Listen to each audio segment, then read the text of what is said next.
So this flower, I actually gave you a picture of a flower in that packet, has a whole bunch of different parts. And I highly recommend drawing these. So we're going to go to the easiest one first and talk about the outer part. The first one is, well, we'll talk about the petals first. So here we have the petals. The petals mainly function for that coevolution. It's really to attract pollinators. The petals themselves actually have no function for the plant directly. It really is to attract pollinators. Now when this flower is just a bud, so before it actually blooms, it is in these sepals. So if I were to draw a new bud, might look like this. That covering, that green covering that's protecting that developing flower, are called the sepals, and they usually remain for the duration of that flower because they are pretty sturdy. If you've ever had roses, you've seen sepals on flowers before. So this served as a protection to the flower before the flower is matured and opens. Now the flower has both male and female parts. We'll talk about the male reproductive parts first. So the male reproductive part, the entire structure, is called the stamen. And usually on a flower there are multiple stamen. The stamen has two different parts. You have the filament, that is what the string is, and it has the anther. The anther is the bulb that is on top. Because this is the male reproductive part, this is where the male spores will turn into the male gametophytes, and I'll talk about that on the next slide. You also have the pistil. The pistil is the female reproductive part. And we're going to start at the top. And the reason I'll start at the top is that this is where sperm will land. So here the landing point for sperm is the stigma. So sperm's going to come in and land here. That pollen will release the sperm, and the sperm will travel down this tube, and that tube is called the style. Now inside the style, there's two important structures. There's the ovary, and similar to, say, human ovaries, those ovaries have eggs. The scientific name of these eggs is the ovule.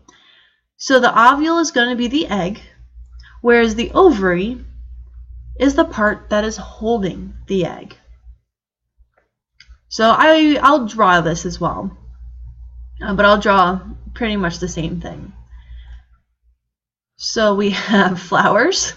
These are the petals, and the sepals. It looks like a jester hat, but petals and sepals. There are male and female reproductive parts. So the male reproductive part has a filament and an anther, and this entire structure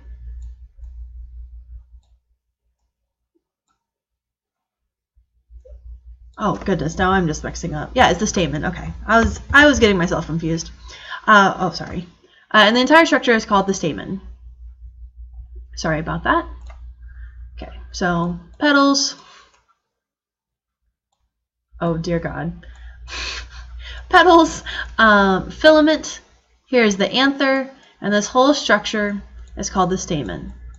Now, what you might have noticed on that other picture was that there are multiple stamen. Like we've been seeing in all of these plant species, there are tons and tons of pollen being made. You want to increase your reproductive success. When that pollen gets released into the atmosphere, into the air, you want to increase your likelihood of finding an egg. You also have the female part. The female part has a stigma that's on the top. It goes down into the style, so a nice long tube. This tube ends in the ovary, and inside that ovary is the ovule. Usually plants will only have one or maybe two ovules. This entire structure is called the pistil. Now you may wonder, I mentioned they have a lot of stamens and they make a lot of pollen to increase reproductive success. Well, why not increase the amount of eggs you make? And the biggest thing is it takes a lot of energy, not only to build an egg, but also to develop an egg. Flowers and plants just cannot have tons and tons of eggs because they can't support them. If they were to all get fertilized, they probably wouldn't be able to create enough nourishment to sustain the growth of all of them. It's the same with humans. Every month, women release 1 egg. If they release more, the female body literally cannot sustain more than 1 egg. Yes, twins are possible, triplets are possible, but there's typically complications related to both of those because our bodies are not designed for 2 of them. It's the same thing with plants and really everything in the animal kingdom. Eggs are rarer and scarcer because they cost more energy. So let's talk briefly about the life cycle. Just like all our other ones, you're going to start and end. Sporophyte goes all the way around to a sporophyte. So I'm going to start at 1 in this one, which in this case is the sporophyte. Just like every other plant we've learned about, the sporophyte is 2N. Now, all of the reproduction is taking place in the flower. In the flower, there is the male part and the female part. We'll talk about the male part. So in the anther, that was the bulb at the end of the filament, this is where the spores are going to be made. Those spores are N. Those are haploid, which means meiosis is happening in the anther. So meiosis. So this 2N anther is making N spores. So a diploid anther undergoing meiosis to create haploid spores. Just like our gymnosperms, these spores are going to automatically develop and grow into the male gametophyte. And just like our gymnosperms, that male gametophyte is pollen. These pollen grains are the male gametophyte, so again, that's going to make them haploid. On the other hand, so this is happening to create that male gametophyte. The same thing's going to happen in the female reproductive part. In the female reproductive part, in the area called the ovule, so this is what will eventually become the seed, these are where the spores are being made. So the ovule undergoes meiosis to make spores. These spores are haploid. Just like in our males, just like in gymnosperms, these spores are going to automatically develop into the female gametophyte, and they're going to develop an egg. So an egg's going to be chilling inside each of these ovules. So that's what these little red dots are representing. And nothing happens, at least not yet. When conditions are right, the flower is going to release the pollen from the anther. Typically, it's not really on purpose. It's not, oh, it's dry outside or it's wet outside. This could be because a bee came and was trying to feed on the nectar, and while it did so, some of the pollen from the anther rubbed off of it. So let's say this bee going around, it's got some pollen on it, and the bee goes to another flower, and it brushes some of that pollen onto the female reproductive part. In this case, the pollen is going to land on the stigma. The stigma has hormones and is releasing various chemicals, so when the pollen lands on it, the pollen is activated. This male gametophyte realizes, hey, I'm on the stigma of a flower. That must mean, like, reproduction is near.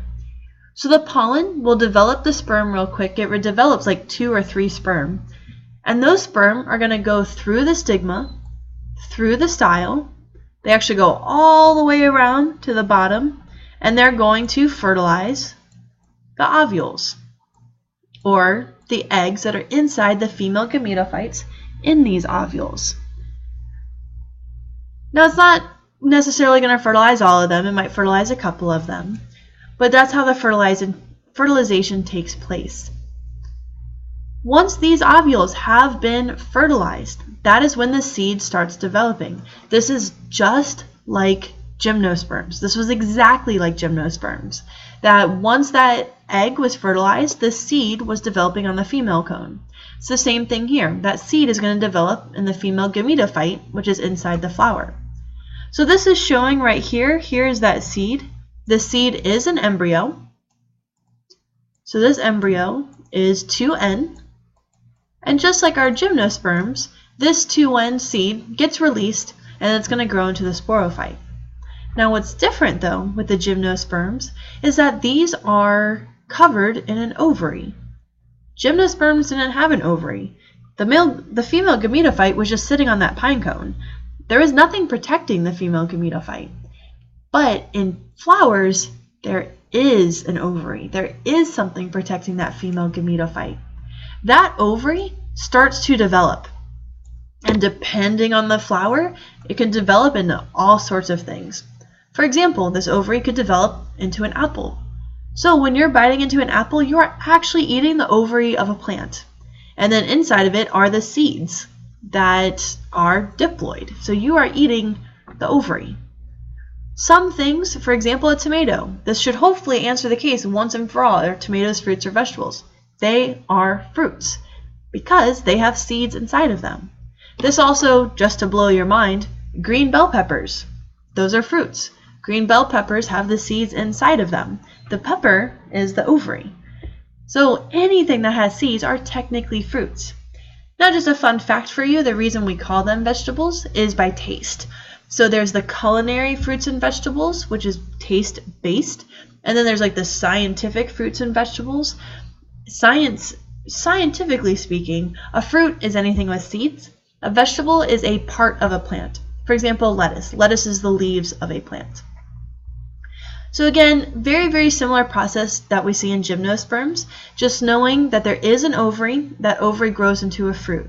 Depending on the tree or the flower, will depend on what kind of fruit that becomes. For an apple tree, the ovary becomes an apple. For an oak tree, the ovary becomes an acorn. Last but not least, these are just some other cool adaptations of our flowering plants. So, sorry, I have the dog. So for example, a maple tree. The seed is inside one of these. These are like the little helicopters that you throw up and they spin around. The ovary is the helicopter part and the covering that's over the seed. So the ovary doesn't have to be fruit and fleshy. It can be something like this.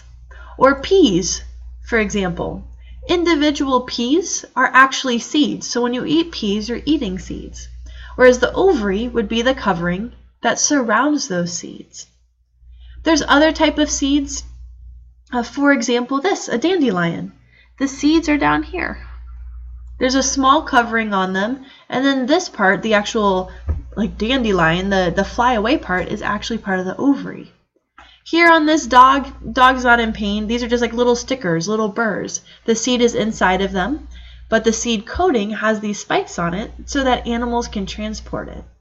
So angiosperms have been able to really take over the world because they have the ability to get their seeds everywhere because of ovaries. These ovaries create some fruits. It could be a fleshy fruit like an apple or a tomato, or it could be a specialized fruit that help with the dispersion of that species. So with that, that is the end of all the lecture material that you're going to find on the Unit 2 test. Head over to Blackboard into this folder in order to find the review quiz just to help you with some of the information, and then get prepared for the test that'll be on Thursday.